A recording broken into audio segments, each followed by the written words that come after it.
Now the serpent was more cunning than any beast of the field which the Lord God had made.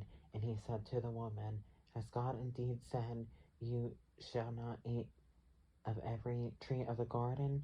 And the woman said to the serpent, We may eat the fruit of the trees of the garden, but of the fruit of the tree which is in the midst of the garden, God has said, You shall not eat it, nor shall you touch it, lest you die.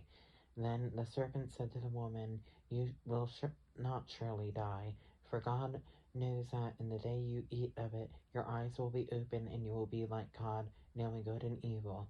So when the woman saw that the tree was good for food, that it was pleasant to the eyes, and a tree desirable to make one wise, she took of its fruit and ate. She also gave to her husband with her, and he ate. Then the eyes of both of them were open, and they knew that they were naked, and they sewed fig leaves together and made themselves coverings.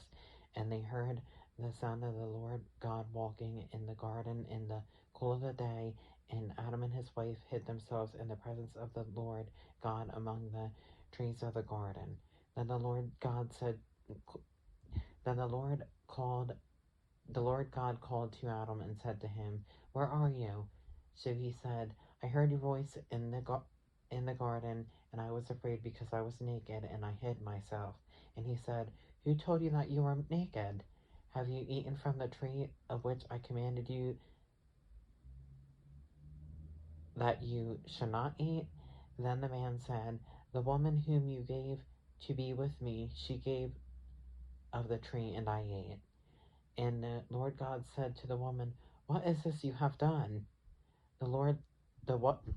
The woman said, The serpent deceived me, and I ate. So the Lord God said to the serpent, Because you have done this, you are cursed more than all cattle, and more than every beast of the field. On your belly you shall go, and you shall eat dust all the days of your life. And I will put enmity between you and the woman, and between your seed and her seed. He shall bruise your head, and you shall bruise his heel. To the woman he said, I will greatly multiply your sorrow and your conception. In pain you shall bring forth children. Your desire shall be for your husband, and he shall rule over you. Then to Adam he said, Because you have heeded the voice of your wife, and have eaten from the tree of which I commanded you, saying, You shall not eat of it, cursed is the ground for your sake. Until you shall eat of it all the days of your life. Both both thorns and thistles it shall bring forth for you, and you shall not eat the herb of the field. And the sweat of your feet, and you shall eat the herb of the field. In the sweat of your face you shall eat bread till you turn to the ground. For out of it you were taken, for dust you are, and to dust you shall return. And Adam called his wife's name Eve, because she was the mother of all living.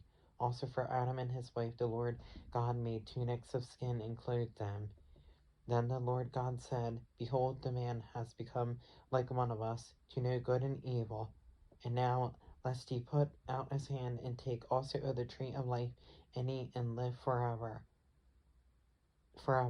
Therefore the Lord God sent him out of the Garden of Eden to till the ground from which he was taken.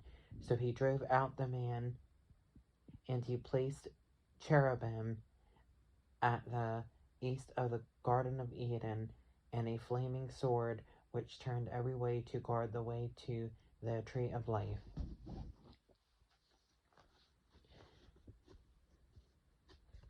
So that was the temptation and fall of man. I hope you guys all enjoyed it. Thank you for watching, and happy Saturday.